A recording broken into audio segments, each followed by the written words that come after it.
말씀의 제목 같이 한번 우리 따라하겠습니다. 인간과 죄.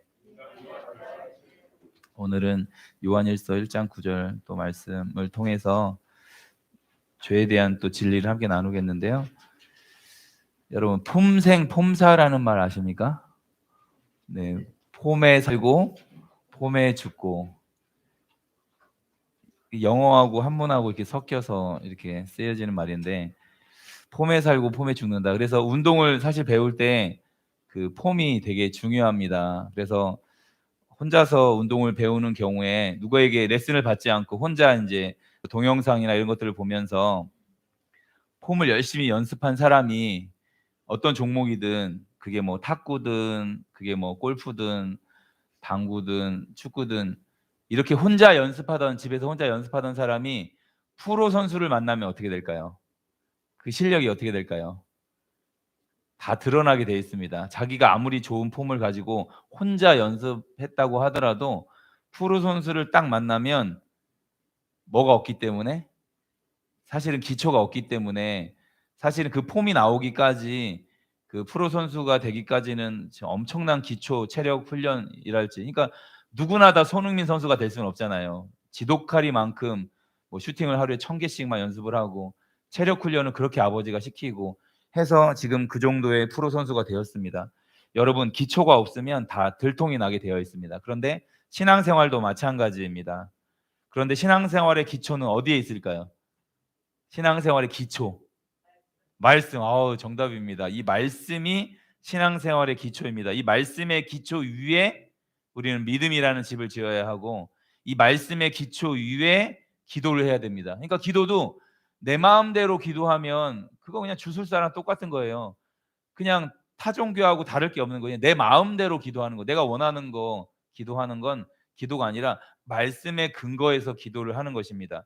그리고 순종도 마찬가지입니다. 내 마음대로 순종하는 게 아니라 주님이 우리에게 명령하신 것을, 말씀하시는 것을 순종하는 겁니다. 여호수아가 가나안 땅 전투할 때도 이기는 방법은 딱 한 가지였습니다. 주님 말씀에 순종하는 것이었습니다.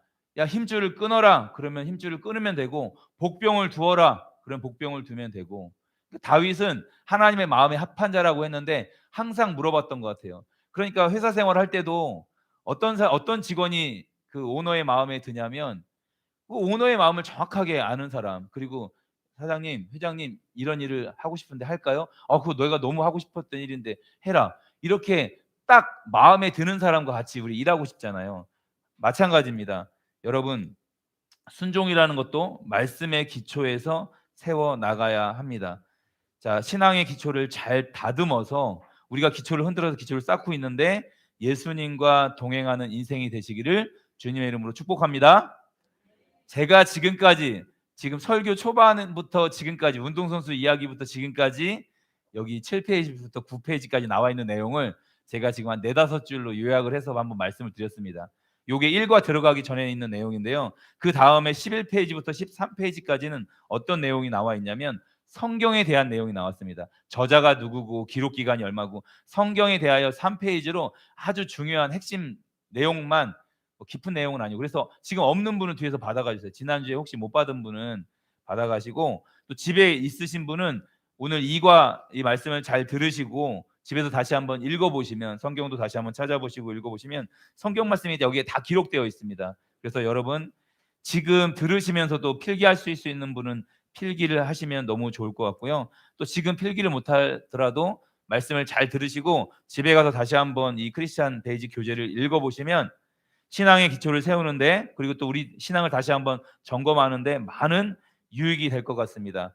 그리고 여러분 7번만 예배 참여하면 이 크리스찬 베이직 기초 과정이 수료가 되는 거예요. 그러면 이제 2학기 때부터는, 하반기 때부터는 새로 오시는 분이 있으면 이걸로 7주 과정을 평일날 교육하도록 하겠습니다. 지난주에는 우리가 구원받은 자로 살아야 합니다라는 말씀을 나누었습니다. 이번 주 주제는 인간과 죄입니다. 여러분, 성경을 배우고 신앙생활을 하는데 왜 우리가 죄인인지를 알아야 되는 것이 너무나 중요합니다. 그래서 오늘 두 번째 과입니다. 두 번째 과를 펼쳐놓으시고 보시면 되겠습니다. 함께 말씀을 들으면 되겠습니다. 30페이지부터 이렇게 두 번째 내용이 되어 있는데요. 제가 여기에 있는 내용을 좀 압축해서 제가 여러분에게 말씀을 또 함께 나누도록 하겠습니다. 여러분, 죄, 우리가 생각하는 죄와 성경이 말하는 죄가 다르기 때문에 우리가 깊이 한번 생각해 봐야 합니다. 저도 예전에는 그냥 교회는 다녔지만 잘 모르니까, 성경에 대해서 잘 모르니까 나쁜 일을 많이 하면 지옥 가는 줄 알았습니다. 그게 아니라 예수 그리스도를 내 인생의 구주로 영접하지 않으면 그게 심판이고 지옥입니다. 내가 뭔가 조금 더 잘못하고 사람들보다 많이 잘못해서 우리가 심판받는 게 아니라 창조주 하나님을 믿지 않은 게 가장 큰 죄는 말씀을 통해서 알아가게 되어 있는 것입니다. 그러면 성경은 죄인된 인간에 대해서 뭐라고 하는지 제가 먼저 한 구절을 먼저 읽어보도록 하겠습니다. 예레미야 17장 9절. 이건 안 찾으셔도 되겠습니다. 구약 1077페이지인데요. 만물보다 거짓되고 심히 부패한 것은 마음이라 누가 능히 이를 알리오마는. 세상에 그 어떤 것보다 거짓되고 심히 부패한 것은 마음이다. 누가 능히 이를 알리오마는. 저는 언제부터인지 모르겠는데 음식물 쓰레기를 제가 버리고 있습니다. 제가 어디 다른 지역에 갔다가 이틀 만에 와도 저 같이 살고 있는 사람은 음식물 쓰레기를 버리지 않습니다. 저를 기다립니다. 그 음식물 만지는 게 싫은 건지 모르겠는데 안 버리고 있었어요. 당신이 오기까지 기다리고 있었어요. 저를 기다린 게 아니라 음식물 쓰레기 버리는 저를 기다리는 것 같은. 그런데 그걸 한번 버리다가 이제 한 번은 이렇게 음식물 쓰레기통을 열고 이제 그걸 버리는데 제가 좀 비유가 약간 약하거든요. 그래서 이게 오바이트가 나오려고 하는 거예요. 이렇게 하다가 이 말씀이 갑자기 예레미야 17장 9절 말씀이 딱 생각이 나는 거예요. 음식물 쓰레기 버리다가 만물보다 거짓되고 심히 부패한 것은 마음이다. 이 말씀이 딱 생각이 나는데 뭐야? 그러니까 그때 냄새가 좀 심했던 것 같고 썩어 있는 음식들이 좀 있었던 것 같은데 그거보다 더 썩은 게 내 마음이라고 하는데 처음에는 저거보다 더 썩은 건 아니지라는 생각과 함께 아니다. 이 음식물 쓰레기보다 더 부패한 게 내 마음이 맞지. 라는 게 인정이 되었습니다. 여러분, 부부 사이에도 그런 일이 있습니다. 좋을 때는 한없이 좋은데 또 안 좋을 때는 정말 안 좋습니다. 그러면 이제 대화가 사라지잖아요. 그러면 아내분들은 밥을 차려주는 게 정말 싫은데 그래도 밥은 먹여야 되니까 밥은 차려주고 밥 먹는 걸 쳐다보진 않죠. 먹든지 말든지 나와서 드셔요. 그리고 이제 들어가 버리는데 이 사이가 안 좋을 때 사실은 마음만 고쳐 먹으면 이거 아무 문제 아니거든요. 그러니까 우리가 불편한 사람이 있으면 우리가 뭐 이제 거래처 사람일 수도 있고 정말 힘든 건데 회사 직원이신데 회사 위에 분이 어려우면 정말 이거는 참 괴로운 일인데 그 회사를 그만둘 수도 없고 먹고 살아야 하는데 근데 매일 가서 그 사람을 또 만나야 되는데 그러면 이때 불편한 사람이 생기면 여러분 해결 방법이 있습니다. 마음만 고쳐 먹고 그 사람을 그냥 좋아하면 되거든요. 그 사람과 친해지고 그 사람을 사랑하면 되는데 그게 될까요? 안 될까요? 우리 마음이 불편한 사람, 우리랑 잘 안 맞는 사람하고 우리가 마음을 열고 그 사람하고 친해지는 건 정말 너무 어렵습니다. 이거 정말 어떻게 보면 정말 간단한 일인데 마음을 바꾸는 게 안 됩니다. 내가 안 맞는 사람, 내가 싫어하는 사람, 혹은 나를 미워하는 사람을 내가 사랑한다? 이거 정말 세상 어려운 일 중에 가장 어려운 일 같습니다. 여러분, 노아의 때는 사람의 죄악이 세상에 가득함과 그의 마음으로 생각하는 모든 계획이 항상 악하다고 성경은 기록하고 있습니다. 창세기 6장에. 여러분, 그래서 하나님이 소망이 없는 그 시대에 죄악이 그냥 이 부패함이 온 세상을 뒤덮기 시작하니까 하나님이 심판이라는 방법을 쓰셨지만 사실은 이건 살리려고 심판하신 것입니다. 이게 안 그러면 다 죽으니까. 거기서 몇 명을 하나님이 은혜를 주셔서 구원하셔서 살리려고 하나님이 심판하셨어요. 안 그러면 다 전멸이니까. 여러분, 지금 시대는 어떻습니까? 인간의 본성은 노아의 때나 지금이나 변함이 없습니다. 바뀌지 않았습니다. 성경은 정확하게 죄악 투성이의 마음을 가지고 있는 것이 인간의 모습이라고 선언하고 있습니다. 여러분, 지금 뉴스를 보면 저도 뉴스를 이제 자주 보는데 뉴스를 보면 안타까운 사건 사고 소식들이 많이 나옵니다. 뭐 이제 정말 어린 여자아이를 이렇게 성추행하거나 성폭행하는 사건, 아들이 막 부모님을 죽이는 이런 사건들, 애인이 헤어졌다는 이유로 찾아가서 막 죽이고 시신을 막 유기한 이런 사건들을 보게 되는데, 여러분 그런 악한 사건을 잘 살펴보시면 사실은 그 사건이 일어나기 전에 마음을 고쳐 먹으면 그 사건이 일어나지 않습니다. 사랑하는 애인하고 헤어졌는데 그 여자가 자기가 싫다고 해서 헤어졌으면 죽이기 전에 사실 죽이고 싶은 마음이 들거든요. 그때 이게 무슨 짓이야. 내가 왜 사람을 죽여. 저 사람이 그냥 다른 사람하고 행복하게 살면 되는 거지. 이 마음만 고쳐 먹으면 되는데 이게 안 고쳐지니까 혼자 살고 있는 집에 찾아가서 그 흉기로 그렇게 끔찍한 일을 저지르는 건 마음으로부터 그 일이 시작되는 것입니다. 그러니까 마음을 고쳐 먹으면 되는데 그게 안 되는 거예요. 어떤 사람은 돈에 그냥 눈이 어두워서 부모님을 잔혹하게 살해하고 그 재산이 탐이 나서 이렇게 마음이 고쳐지지 않습니다. 여러분 이사야 64장 6절 말씀 같이 한번 이건 찾아보겠습니다. 이사야 64장 6절 말씀입니다. 구약 1045페이지입니다. 구약 1045페이지. 이사야 64장 6절 말씀은 같이 한번 우리 읽어보도록 하겠습니다. 앞에 화면에도 있고요. 이건 눈으로 한번 보셨으면 좋을 것 같아서 그 뒤에 구절도 있어서 한번 찾아보겠습니다. 64장 6절 말씀입니다. 안 찾으신 분은 앞에 화면으로 보셔도 되겠습니다. 같이 한번 읽겠습니다. 시작. 무릇 우리는 다 부정한 자 같아서 우리의 다 잎사귀 같이 시들므로 우리의 죄악이 바람같이 우리를 몰아가나이다. 아멘. 우리는 다 부정한 자 같아서 6절 보면 우리의 의는 다 더러운 옷 같다. 그러니까 우리는 부정한 자이고 우리가 깨끗하다고 생각했던 우리의 의조차 우리의 착함조차 다 더러운 옷 같다고 주님은 선언하십니다. 그러니까 인간에게는 어떤 선한 행위가 나오지 않는다는 것입니다. 제가 작년에 이 복음에 대한 주제를 나누면서 제가 어저께 유튜브를 보니까 저희 교회 유튜브 구독자가 이제 65명이 됐고요. 재생 목록이 따로 있습니다. 재생 목록 중에 뭐 실시간 주일 예배, 뭐 주일 설교, 외부 강사, 새벽 예배 이런 것들이 있는데 거기에 제가 복음 설교라고 따로 아예 폴더를 모아놨습니다. 이 복음 설교에 보면 제가 죄에 대한 설교를 4번 했더라고요. 죄에 대한 설교를. 그러니까 혹시 주변에 누군가가 이렇게 뭐 복음적인 설교를 듣고 싶다고 하면 원월드 교회 유튜브를 구독을 시키시고 구독하는데 돈 10원 하나 들지 않습니다. 돈 내는 게 아닙니다. 유튜브를 구독하게 하시고 그리고 복음 설교가 있는데 이게 순서대로 쭉 나와 있습니다. 그래서 복음, 믿음, 마음 이런 주제로 죄, 십자가 그리고 성령, 성교 막 이렇게 주제가 쭉 복음에 대한 주제가 이렇게 쭉 나와 있으니까 추천하셔도 너무 좋을 것 같아요. 복음에 대한 설교를. 여러분 우리를 다 부정한 자라고 하고 우리의 의는 다 더러운 옷 같다고 말하고 있습니다. 그래서 우리는 다 잎사귀같이 시들고 우리의 죄악이 우리를 바람같이 몰아가나이다 이렇게 선언하고 있는데 설교 준비를 한 주 동안 하면서 너무 동감이 되는 거예요. 우리의 죄악이 우리를 다 몰아가나이다. 아까 권사님 기도했던 것처럼 하나님 거룩해지지가 않습니다. 하나님 내 본성이 내 마음 중심으로부터 하나님을 사랑하는 마음이 하나님 앞에 순전한 마음을 갖고 싶은데 죄악이 나를 막 몰아가는 걸 이 말씀처럼 우리의 죄악이 바람같이 우리를 몰아가는 걸 내가 그걸 보고 있잖아요. 원치 않는데 그냥 하나님이 원치 않는 행동을 하거나 그 마음을 품고 있는 나를 보면서 너무 실망스러운데 그렇다고 하나님을 포기할 수는 없고 우리의 신앙생활이 이렇습니다. 이때 우리에게 복음이 필요한 것입니다. 가만히 있으면 그냥 저절로 죄의 방향으로 가고 있는 나의 마음을 보게 됩니다. 목회자라고 선교사라고 예외가 아닙니다. 나이가 젊다고 나이가 들었다고 이건 이 죄에서 자유로운 사람은 아무도 없습니다.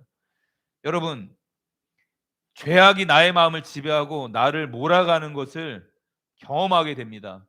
그리고 우리는 죄를 배운 적이 없습니다. 태어나서 누구를 미워하는 걸 우리는 학교에서 배운 적이 없습니다. 그런데 태어나면서부터 그냥 미운 사람이 생기면 마음속으로 죽이고 싶은 마음이 들기도 하고 때리고 싶은 마음이 들기도 하고 복수하고 싶은 마음이 막 들기도 합니다. 누구한테 배우지 않았는데 죄가 우리 안에서 막 계속 샘솟는 거. 그 죄는 멈추지가 않아요. 이 죄가 얼마나 강렬한지 이게 끊어지지가 않습니다. 멈추고 싶어도 한번 이 죄악이 막 들끓기 시작하면 멈출 수가 없습니다. 그 뒤에 7절 말씀 보시면 주의 이름을 부르는 자가 없으며, 이건 PPT가 없습니다. 스스로 분발하여 주를 붙잡는 자가 없사오니, 그러니까 주의 이름을 부르는 자도 없고 주님을 붙잡을 사람도 없다는 것입니다. 우리의 죄악으로 말미암아 우리가 소멸될 수밖에 없는 존재라고 말하고 있습니다. 여러분, 죄인은 하나님의 심판을 피할 수 없고 우리의 죄악으로 말미암아 우리는 하나님 앞에 소멸될 수밖에 없습니다. 그러니까 하나님 우리 앞에 진짜 나타나시면 우리 그냥 소멸되는 거예요. 우리의 죄가 해결되지 않은 채 만나면. 그래서 이런 심각한 상황에 처해 있는 것이 인간입니다. 죄 문제를 인간 스스로는 해결할 수 없습니다. 이 죄가 너무 중요한 진리입니다. 타종교와 구분되는 가장 중요한 핵심 진리입니다. 우리가 죄인인 것을, 전적으로 타락했다라는 것을 인정하게 될 때 우리에게 구원자가 필요하구나, 와, 그리스도가 우리에게 필요하구나, 예수님이 우리에게 필요한 거구나라고 인정하게 되는 것입니다. 그러면 우리의 죄가 어떻게 해결됐는지 한번 이제 알아보도록 하겠습니다.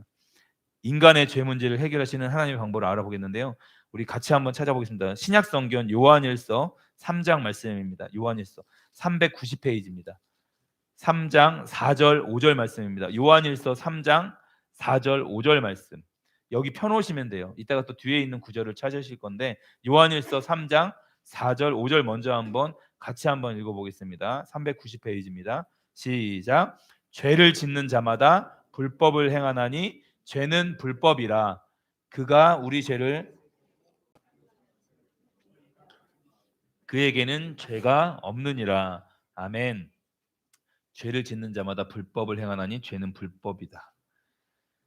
여러분, 질문 하나 하겠습니다. 여기서 죄에서 자유하신 분이 있으십니까? 저는 죄랑 크게 상관없는 것 같아요. 저는 괜찮아요. 전 죄에서 자유해졌습니다. 아무도 죄에서 자유롭다고, 혹시 그런 분 있으시면 오른손을 들어서 표해 주시. 저는 죄가 뭔지도 잘 모르겠고 죄를 안 짓는 것 같은데요. 이런 분이 아무도 없으셨습니다. 그렇다면 여러분들은 지금 삶에서 죄를 크든 작든 남에게 보이든 보이지 않든 죄를 짓고 있다는 것입니다. 그러면 이 말씀의 선언과 같이 죄를 짓는 자마다 불법을 행하나니 죄는 불법이라. 그 결과 우리는 영원한 심판을 받을 수밖에 없습니다. 그런데 5절 말씀에 예수님이, 그가 우리 죄를 없애려고 나타나신 것을 너희가 아나니 예수님에게는, 그에게는 뭐가 없느니라? 죄가 없느니라. 여러분, 우리의 죄를 없애기 위해서는요, 죄 없는 인간이 필요합니다. 그런데 엄마 아빠의 결혼을 통해서 태어난 모든 인간들은 죄인입니다. 우리 죄인을 구원하기 위해서는 죄 없는 인간이 필요한데, 인간 중에선 죄 없는 사람이 있습니까? 없습니까? 없습니다. 다 죄인이에요. 자기가 뭐 하나님이라고 우기는 수많은 이단의 어떤 교주든지 자기가 메시아라고 떠들어댔던 수천 명의 사람들은 다 죄인으로 이 땅에 태어났습니다. 불교의 창시자였던 그 사람도 그냥 죄인으로 태어났어요. 남들보다 뛰어나게 수행을 하고 많은 깨달음이 있었던 것뿐이지 죄에서 자유롭지는 못합니다. 여러분, 죄 없는 인간으로 이 땅에 오신 유일한 구원자는 예수 그리스도밖에 없습니다. 할렐루야.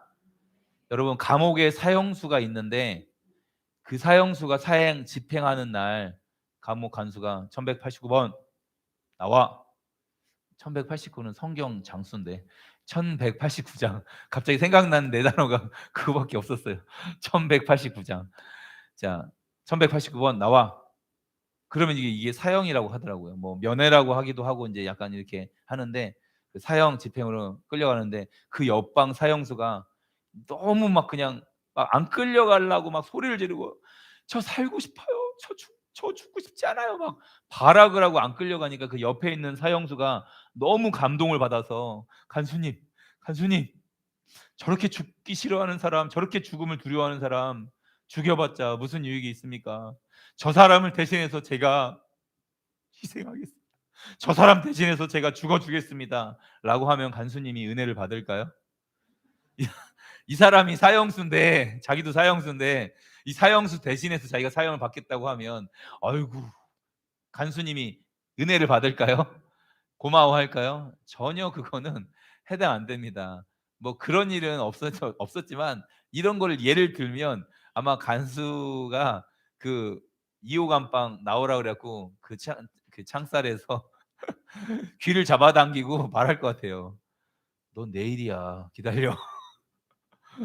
죄인이 죄인을 구원할 수가 없습니다. 그래서 예수님이 남자와 여자의 정상적인 결혼 방법이 아니라 처녀였던 마리아의 몸에, 그리고 700년 전에 이사야 7장 14절에 처녀가 잉태하여 아들을 낳으리니 그 이름을 임마누엘이라 하라.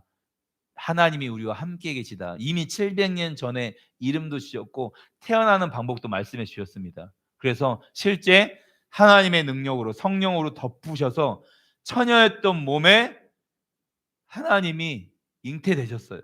이걸 어떤 누가 다 이해하겠습니까? 창조주가 우리를 구원하기 위해서 인간이 되신다. 예수님은 하나님이세요.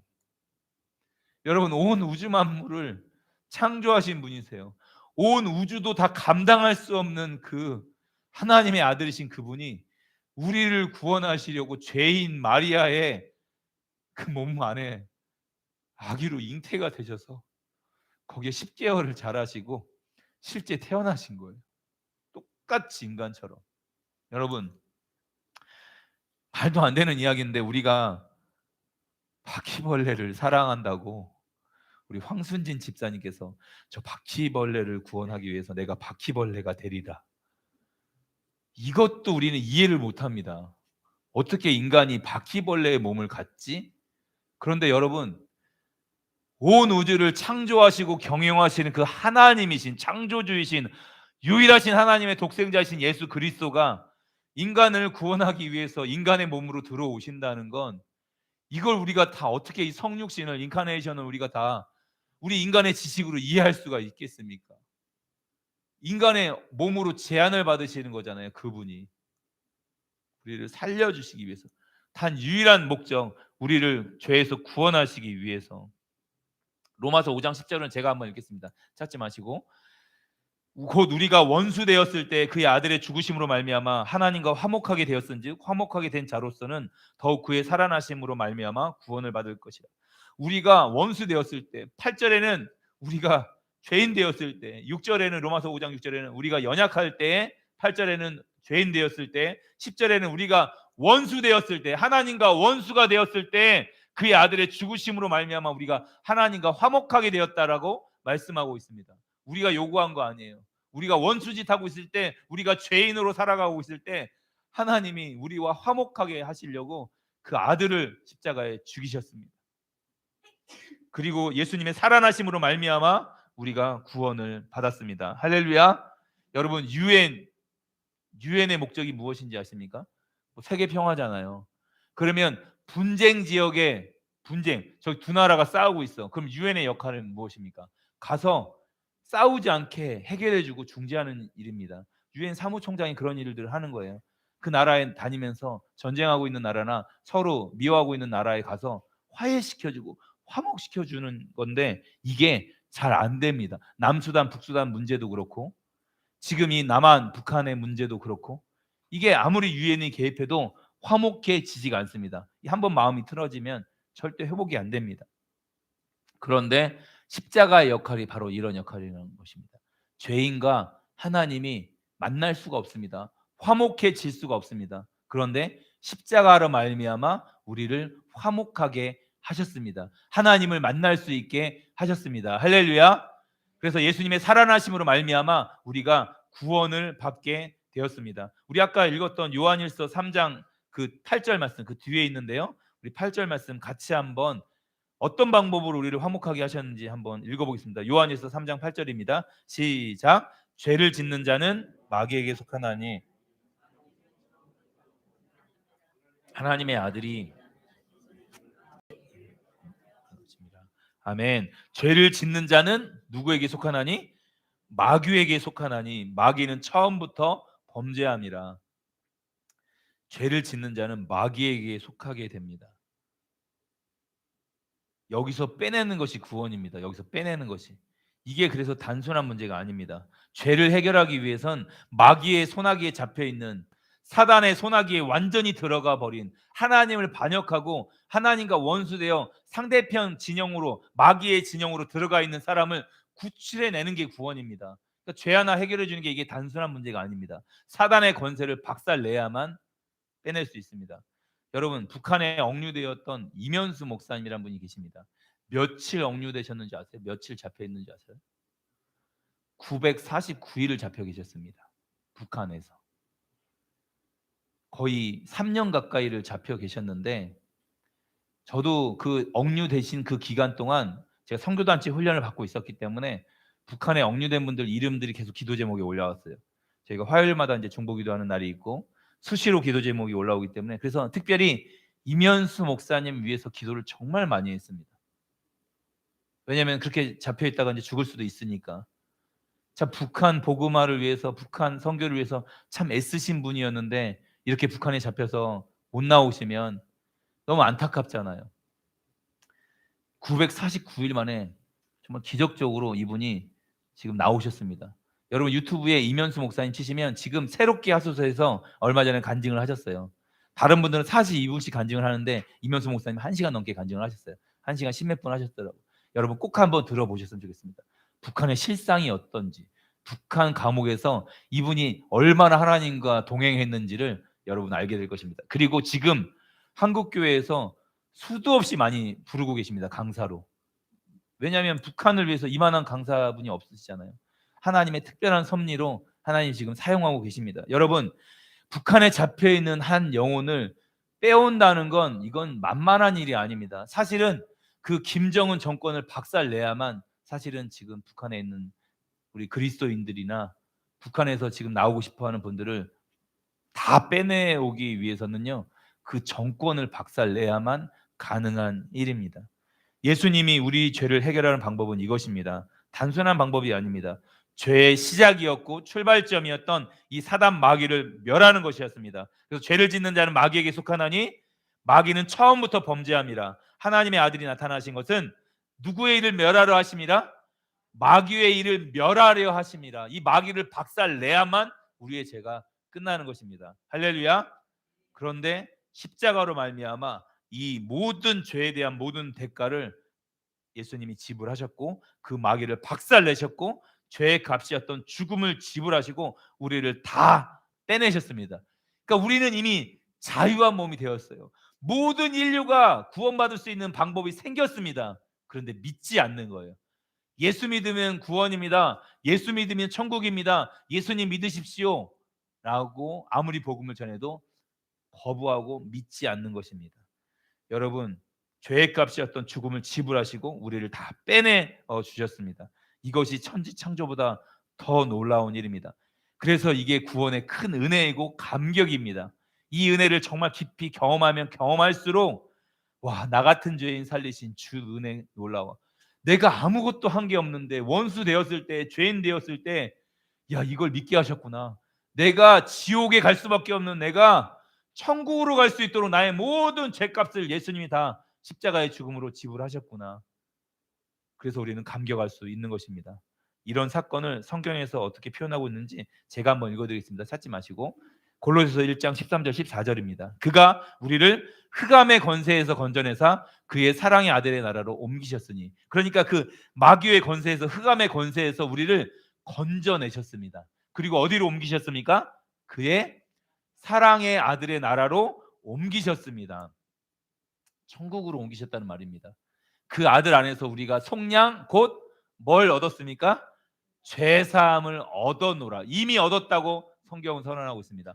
너의 죄의 값을 다 지불했어. 넌 죄사함을 이미 얻었어. 넌 깨끗해진 존재야 라고 성경은 선언하고 있습니다. 할렐루야. 그래서 우리는 하나님의 사랑의 아들의 나라로 옮기셨고 하나님의 자녀이고 천국 시민인 것입니다. 할렐루야. 그러면 좌우 옆에 분 뒤에 분에게 아, 하나님의 자녀이셨군요 라고 같이 한번 인사하겠습니다. 반갑게 인사하면서 아이고, 하나님의 자녀이셨군요. 하나님의 자녀이셨군요. 아유, 반갑습니다. 하나님의 자녀이셨습니다. 여러분 모두 다 천국 시민입니다. 우리의 시민권은 하늘에 있습니다. 거기 입주하셔야 돼요. 거기에 지금 다 입주하셔야 돼요. 한 분도 안 가시면 안 됩니다. 거기 우리는 이제 새하늘과 새 땅. 그러니까 지금 여기 신도시 이런 거 사실은 예, 여기 아파트 막 짓고 계신 분도 계시지만 올해 완공되면 이제 막 거기 들어갈 분. 그리고 이제 그 뭐죠? 막 30대 1 막 청약을 막 100대 1 막 요즘에 막 300대 1 막 이러기도 한다고 그러더라고요. 유명한데. 우리 최동환 집사님 또 막 익산에 막 엄청 청약률이 높았어요. 막 그래 갖고 아무튼 거기에 혹시라도 제가 써 갖고 당첨이 되면 얼마나 설레겠어요. 막 34평 아파트 새로 막 당첨돼 갖고 막 들어간다고 하면 정말 너무 설레일 것 같아요. 예전에 제 초등부 선생님 중에 한 분이 이쪽에 인제 여기 옆에 SK뷰가 있잖아요. SK뷰 인제 입주를 하셨는데 몇 년 전이죠. 이거 새로 생겼을 때 그때 입주하셨는데 막 복층으로 돼 있고 막 40 몇 평이고 그래서 "선생님 너무 행복하시겠어요." 그랬더니 목사님 "아 청소하기 귀찮아요." 집이 넓으니까 좀 넓어지니까 또 위아래 층이 있으니까 청소하기 귀찮아요. 집 얻어서 행복한 게 얼마나 가셨어요? 선생님 물어보니까 4 개월 가셨대요. 4 개월. 선생님 한 분이 새 차를 뽑으셨어요. 찾았는데 얼마나 행복하세요? 몇 달 못 가요. 그거 막 혹시 어디 기스 안 날까 막 이런 막 걱정되고 막. 여러분 그런데 우리가 가는 천국은 4 개월짜리가 아닙니다. 할렐루야. 영원한 기쁨의 나라입니다. 할렐루야. 야, 거기에 입주하게 된다. 야, 몇 단지에 사실래요? 천국에. 야, 천국의 신도시는 달마다 막 그 생명수 강가에서 막 열매를 먹고 야, 고통과 눈물이 없는 곳. 너무 설레이지 않아요? 새로운 우리 입주하시는 곳에 가시면 여기 뭐 효천지구 가신 분도 계시는데 너무 좋잖아요, 막. 그런데 천국은 정말 이 땅의 아파트 비하겠습니까? 얼마나 좋겠습니까? 여러분, 우리가 이미 죄 사함을 받았고 의롭게 됐고 이미 깨끗하게 되었습니다. 거룩하게 되었습니다. 우리의 죄의 문제가 이미 십자가로 이미 해결되었습니다. 예수님 때문에 우리는 의로운 존재가 되었습니다. 그러면 하나님이 우리에게 이렇게 깨끗하게 된 우리에게 요구하시는 게 있어요. 이건 찾지는 않겠습니다. 주보에도 없습니다. 에스겔 33장 11절 말씀에 보면 나는 악인이 죽는 것을 기뻐하지 아니하고 악인이 그의 길에서 돌이켜 떠나 사는 것을 기뻐하노라. 이스라엘 족속아 돌이키고 돌이키라. 너희 악한 길에서 떠나라. 어찌 죽고자 하느냐. 악한 사람 한 명도 죽는 것을 하나님이 기뻐하지 않는다고 말씀하시면서 돌이키라 돌이키라 두 번 말씀하세요. 이스라엘아 돌이키고 돌이키라. 너희 악한 길에서 떠나라. 어찌 죽고자 하느냐. 너희 악한 길에서 떠나지 않으면 죽는다는 거예요. 여러분 신앙생활하면서 가장 죽을 것 같은 시간이 저 뭐 이제 48년밖에 안 살았지만 제 인생 가운데 가장 죽음 같은 시간이 언제냐면 영적으로 하나님과 교제가 안 될 때, 기도가 안 될 때, 주일날 교회 갔는데 예배드리러 갔는데 설교 말씀이 잘 안 들리기 시작할 때 이때 영적인 위기라는 걸 감지를 합니다. 하나님 왜 그러세요? 무슨 문제세요? 때로는 하나님 이름조차 부를 수 없는 절망 가운데 깊은 어둠 가운데 있을 때 진짜 미쳐버릴 것 같습니다. 삶은 평안해요. 아무 일도 없어요. 영적으로 메말라지기 시작하면 이 고통은 근데 하나님 뭐라고 말씀하시면 여기서 돌이키고 돌이키라. 죄악 가운데 있기 때문에 악한 길에 있기 때문에 죽음 같은 시간을 보내고 있는 거예요. 여기서 돌이키지 않으면 하나님과의 관계가 회복되지 않으면 우리는 큰일 납니다. 더 깊은 나락으로 떨어질 수밖에 없습니다. 여기서 돌이키고 하나님 한 분으로 기뻐하는 그 길로 나아가야 합니다. 죄의 길을 선택하는 것이 아니라 하나님 안에 거하는 길을 선택해야 합니다. 하나님 포기하겠습니다. 하나님 원하시는 대로 용서하겠습니다. 포기하겠습니다. 라고 해야만 회복될 수 있습니다. 그러면 구체적으로 성경 말씀이 뭐라고 말씀해 주시는지 히브리서 8장 말씀 우리 360페이지 한번 찾아보겠습니다. 앞쪽에 있습니다. 히브리서 368장 10절 12절 말씀입니다. 같이 한번 읽어보겠습니다. 8장 10절 12절 10절 말씀하고 11절 건너뛰고 12절 읽는 것입니다. 히브리서 8장 10절 12절 시작. 또 주께서 이르시되 그날 후에 언약은 이것이니 내 법을 그들의 생각에 두고 그들의 마음에 기록하리라. 나는 그들에게 하나님이 되고 그들은 내게 백성이 되리라. 내가 그들의 불의를 긍휼히 여기고 그들의 죄를 다시 기억하지 아니하리라 하셨느니라. 아멘. 어떤 방법이냐면 우리의 마음판에 이 말씀을 둔다는 것입니다. 십계명을 준다는 말이 아니라 율법을 준다는 게 아니라 하나님의 말씀을 우리의 심령 가운데 성령으로 말미암아 이 죄에 대해서 다 끝내어 주시고 이제는 돌판이 아니라 우리의 생각과 우리의 마음에 하나님 말씀을 기록해 주신다는 것입니다.